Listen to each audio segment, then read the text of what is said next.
When I attempt to sit in Dandasana, or really in any posture, even if my legs are correctly working, even if my femurs are reasonably well grounded, if I examine my torso, I find that every so often the torso seems to slump down.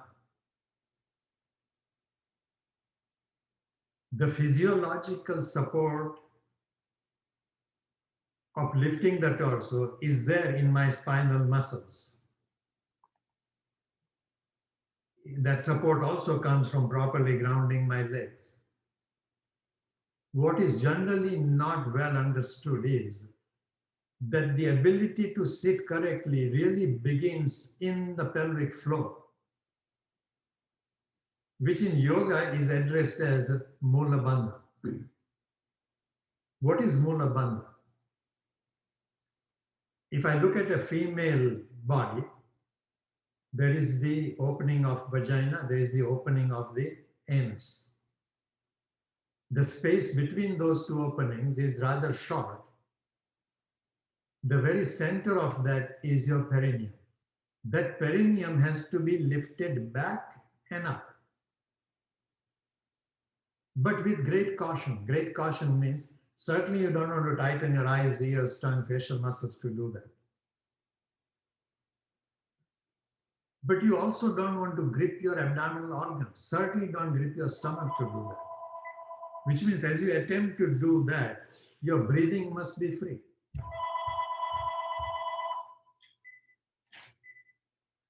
That ability in the pelvic floor is generally lacking because we don't pay attention to that. And while there are many things we can do, there are at least 3 different layers of the pelvic floor, each of which must be properly exercised.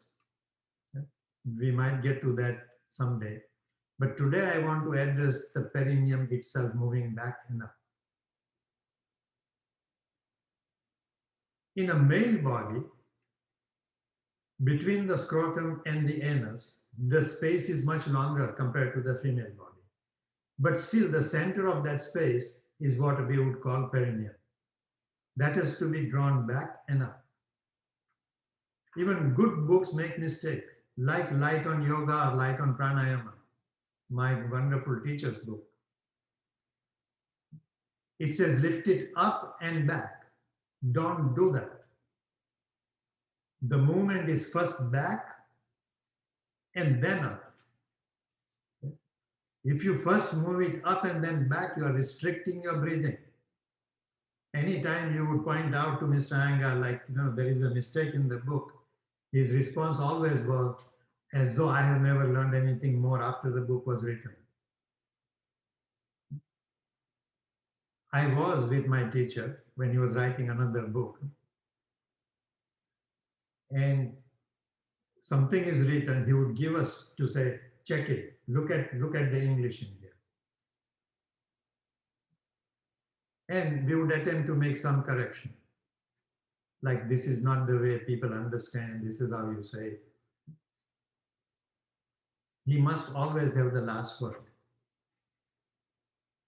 So we'll purposely make a mistake in correction. And as soon as he catches it, you don't even know how to write. He will correct that, then he's happy with it. The best way to learn yoga, Iyengar yoga, was to go to Mr. Iyengar and study from him. There are many good teachers teaching Iyengar style. None of them teach Iyengar yoga, really, strictly speaking. What has yoga become is this.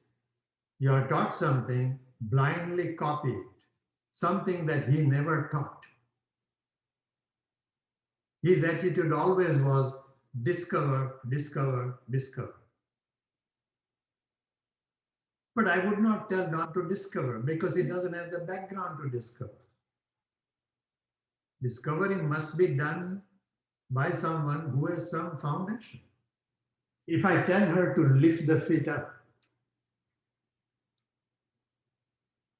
that lifting of the feet off the floor It begins with some image in her mind she creates, uses that to lift the feet. As soon as she lifts the feet, she's going to do a couple of things that I would say is not a correct way of lifting the feet. To lift the feet, she's going to tighten her abdominal organs. In fact, it is solidly believed my abdominal strength is necessary to lift the feet. So if I put my hand on her belly, maybe you lie down this way. Put it here so we can see what I'm doing.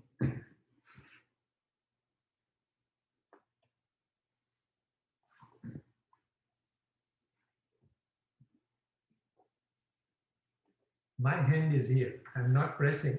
I'm just touching. I don't want her to activate anything under my hand. Use the leg, use your pelvic floor in effect to very carefully lift the feet up. Lift the feet up. No. A lot of activity going on here. This is habit. Take the hand out to the side so I can sit here. The other part that works is if she lifts up and I put my hand under her on her lumbar area. I touch the lumbar. Again, I'm not pressing, I'm just touching with my finger. And I say, okay, don't use this. You are using it, it will happen again. But don't do anything in the lumbar area. Don't move this musculature at all. Lift the feet up. No, she's already moving. Even before the feet come up, she's engaging there. Whereas if I can give her a particular kind of support, supporting that perineum area, I'm going to get the other roll here. Or maybe roll your leg. Just watch what I'm doing. Immediately you won't be able to do this because you need help. You need someone else to help you.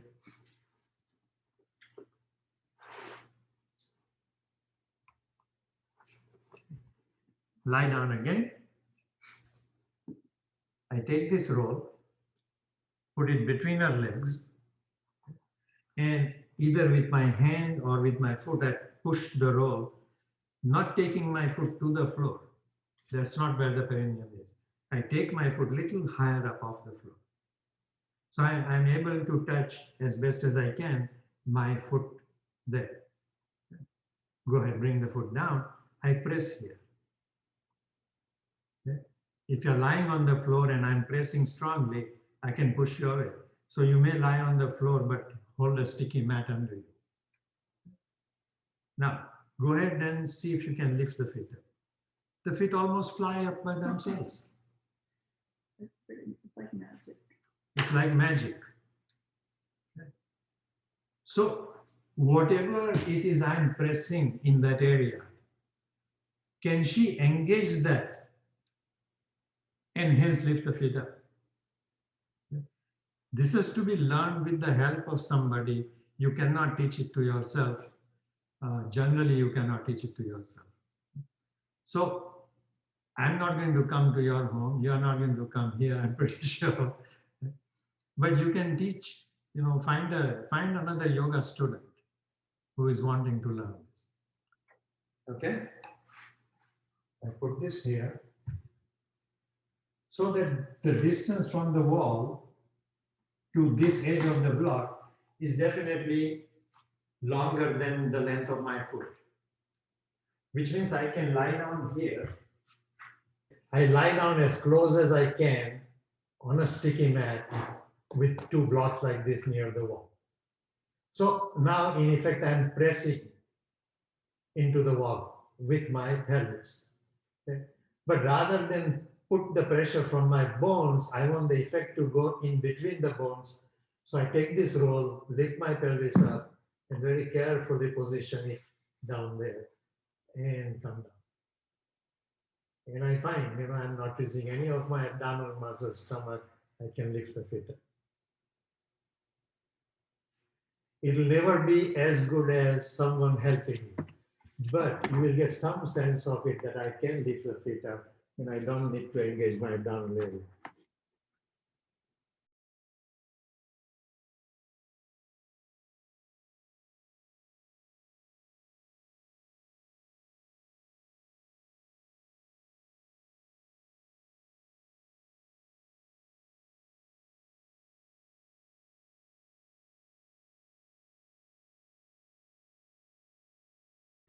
In our view, in yoga view, many of the so-called lower back problems are really not back problems, lower back problems. They come from improper strength or integrity of the pelvic floor. Fold the belt. Make this loop fairly firm, 3, 4, 5 times. Now, if I have got very good endowment here on my buttock, I fold the belt thicker. If I'm like Ramanand Patel, when the buttock is non-existent almost, then I don't make it very thick. Make it long enough so that if I put this belt between my sit bones, if I rock forward, I'm touching the belt with my pubis. If I rock back, I'm touching the belt with my tailbone, as it were. I want to find the position in between where I'm just between the sit bones. Sit bones are still off the belt. Hope the belt is not too wide for you. Okay. And then there is a triangular musculature from the pubis to the sit bones. As it were, bring the sit bones towards each other, as though I'm trying to lift the belt up. Do that several times. Pull your sit bones towards each other, attempting to lift the belt up with your perineum. I hope you don't tighten your jaws, your eyes, really any facial muscles. Don't tighten your breath. When you attempt to lift the belt up like this and bring the sit bones towards each other, in that attempt, you are gripping your abdominal organs. See if you can keep the attempt to lift the belt up and bring the sit bones towards each other. Holding that action, soften your stomach. When you attempt to soften the stomach, you will find your ability to lift the belt or bring the sit bones towards each other, that ability decreases when you try to soften your abdominal organs, particularly your stomach. So you repeatedly do it. When you make a very strong action with your pelvic floor, you grip the belly. When you let go of the grip in the belly, some of the pelvic floor action disappears. It's a play between the two until you learn after many tries that you can have proper firmness of the pelvic floor, but you don't tighten your stomach, which means your breathing is still free. The breath is not tightened. Don't tighten anything else, which means you are breathing, hence the head diaphragm should work correctly. You are right in thinking that you should not work this. It will not help immediately. Logically knowing what you have to do doesn't mean your body will do it. Begin with the logic. Then there are many subtleties that are to be added over a period. So I make one belt, a loop with, the two belts are not joined to each other. Okay, don't make that mistake. Watch me first. I take a belt. I would call this my, what color shall I call it? Green belt. Put it like this. Take the other belt, put it inside this. So the two are at right angles to each other. Okay? Then I'm going to ask Andrea to do this. Go ahead and stand. This white belt is inside. The colored belt is on the outside. Go and stand with your feet inside on the inner belt, which means in the white belt. Stand facing me. Keep your buckles in front of you. You need to work with them. Now, pick this up from the sides, put it over your shoulder. All the way. Up over the shoulder.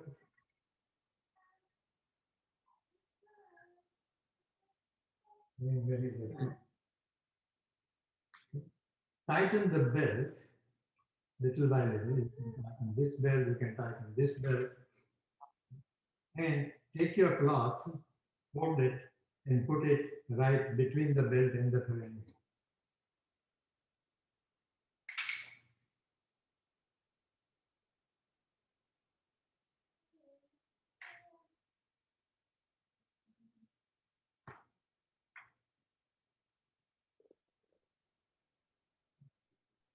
Now, just face the camera. And facing the camera again.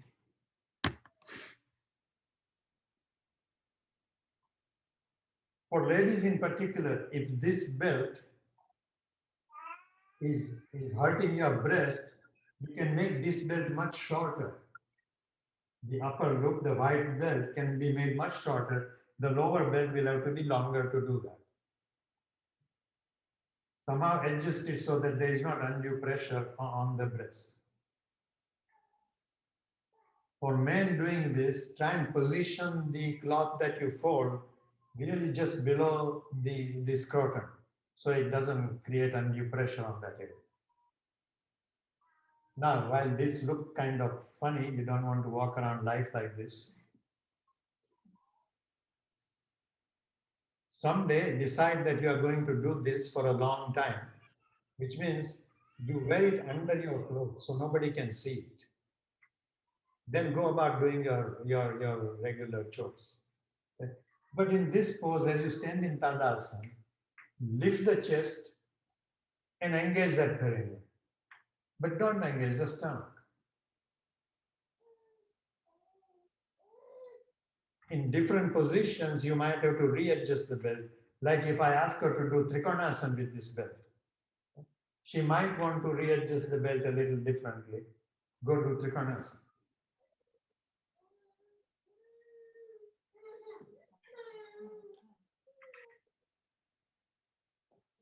The sensation I hope you feel is that, oh my God, I wish I could do this all the time. And what I'm attempting for you to learn is, learn the sensitivity. I'm not asking you to use a very strong belt to support that area. The way you do it, it should teach you to become sensitive to that area to lift. If you don't have the belts, you can still do this. You have to imagine the belt position. Ultimately, you want to do this for a while with a belt, then remove the belt and see if you can recreate the same sensation. See, this is a white belt. Yes. On the floor. This is a colored belt.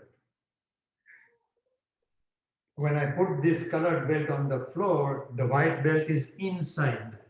Ah. So the white loop is inside the colored loop. Then to stand on it, first keep the buckle in the front. If I ask Andrea to do it, she has to step into this white belt outside the colored belt. Put 1 foot here and 1 foot here. Then lift the white belt up over the shoulder. Ah. All the way. Then you can tighten the belts as necessary. Which belt you make longer or shorter is up to you. And if you keep the buckles in the front, you can adjust each belt individually and separately. After making the belt reasonably firm, put the washcloth between the belt and your perineum.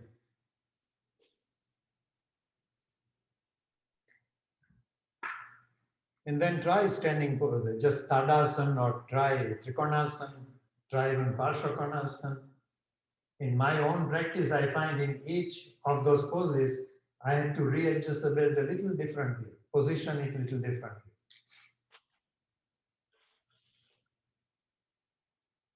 But what it taught me was some, I would say, a sensitivity how to work in different poses.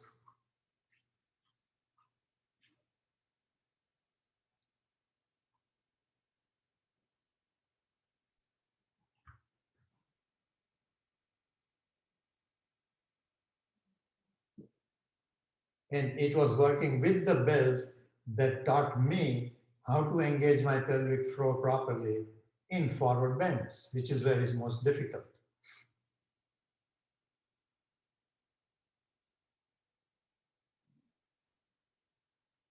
And if I may remind you again, you want to learn to engage the pelvic floor, the perineum part here, without gripping your belly, which means beginning of Mula bandha is done by engaging the perineum. But you do not try to grip your diaphragm, your belly. There is no Uddiyana bandha done at all. If you stand in Tadasana and try and go into a back bend, the front of the belt will be too tight. You will have to let go of the tightness of it. But the chest should be lifted.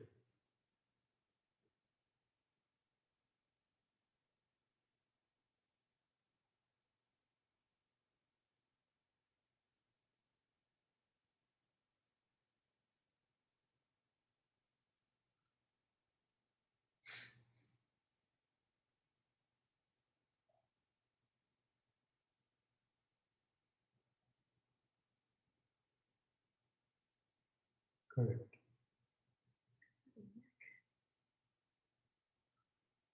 But that is coupled with Ashwini Mudra. This is Mula bandha.